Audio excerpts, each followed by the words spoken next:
Good morning, good morning, good morning. It's your favorite realtor, Ruth Marquise Haynes. All right. So today we're going to talk about the power of a second job. But before we get into that, I wanted to remind everyone that this Saturday we are having a home buying seminar.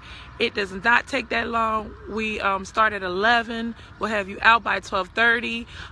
Stop by, learn what you need to learn, do what you need to do. Everybody that couldn't make it last week for the credit seminar, this time we have a home buying seminar. You'll learn about the process. You'll be an educated buyer. You'll save money. You'll understand the process more, and you'll have less frustration through the process because you'll be educated.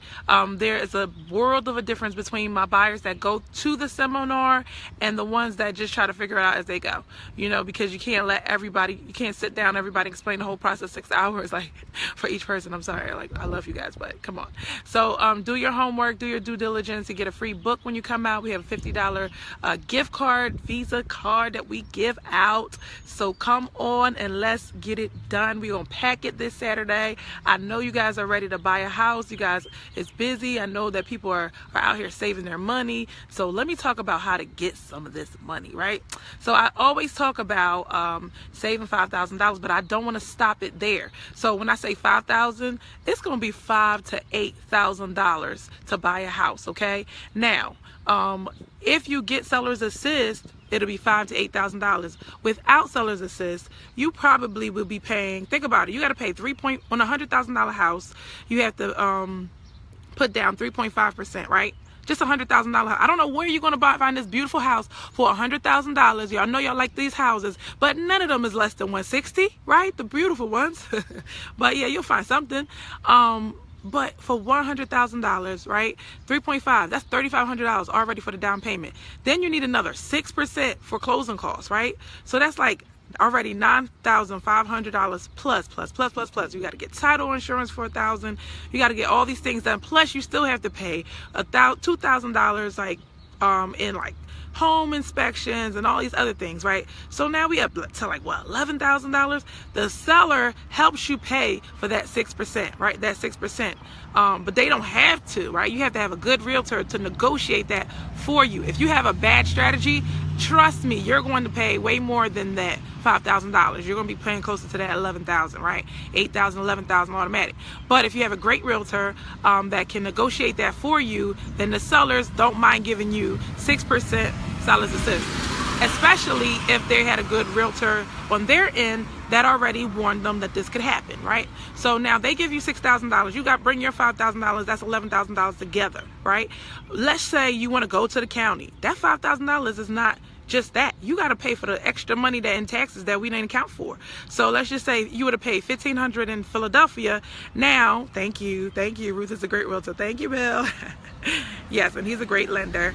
All right, so yeah, you got to account for that extra $3,000 if you want to move to the suburbs. So now it's like from $5,000 to $8,000 or $9,000, right? Because I told you to save between 5 and 6.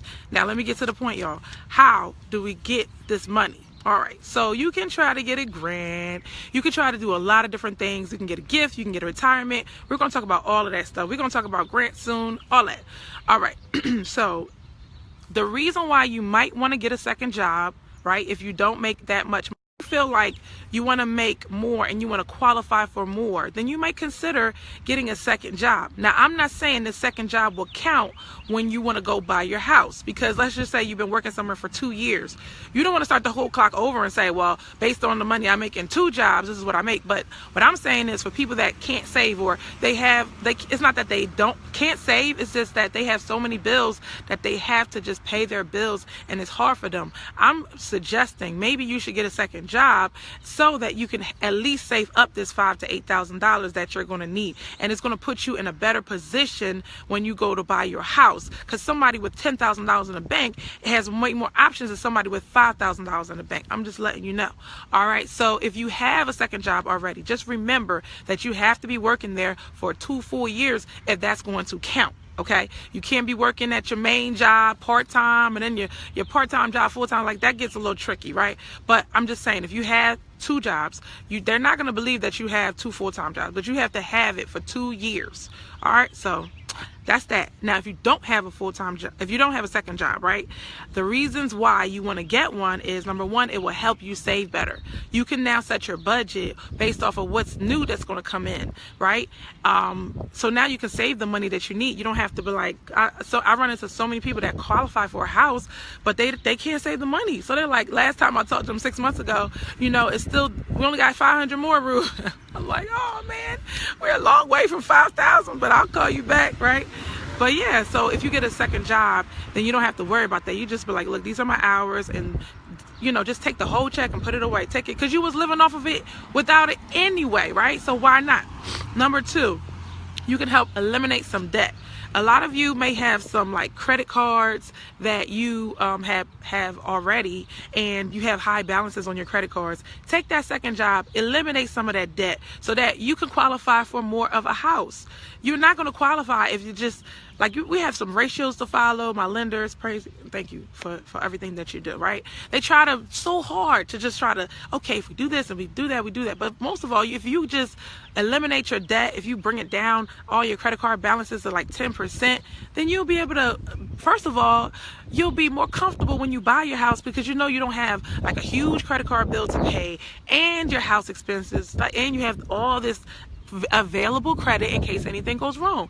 Perfect solution. So number 3, your income looks better, right? If you can keep that job for 2 years, your income looks better. So if you have a second job, don't quit it. Hello. But yeah, your income looks way better, and now you can qualify for more. I have a lot of people that they have a second job, but it didn't count. So now they have to get the pre-qualification off of, or the pre-approval off of that one job. So they could have qualified for way more because they make the money. It's just that they didn't have it for 2 years, right? All right. So, and number 4, for all you people that want to move out to the suburbs and all that, if you want to move to the suburbs, right, and you don't make like $60,000, $70,000, $80,000, you may want to get that second job so that you can make that money.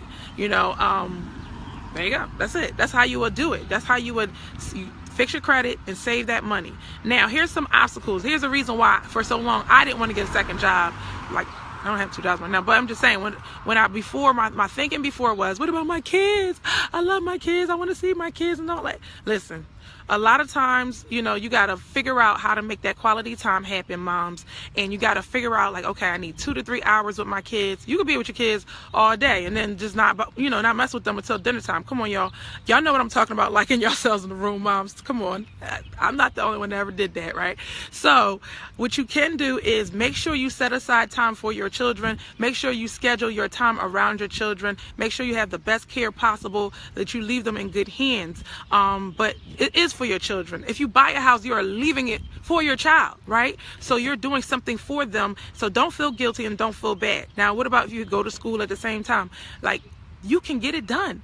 Busy people get things done. That's a saying, and that's so true. When you are busy, you don't have time to be gossiping on the phone. You don't have time to be just talking about everything that doesn't make sense or watching shows that are not going to help your life.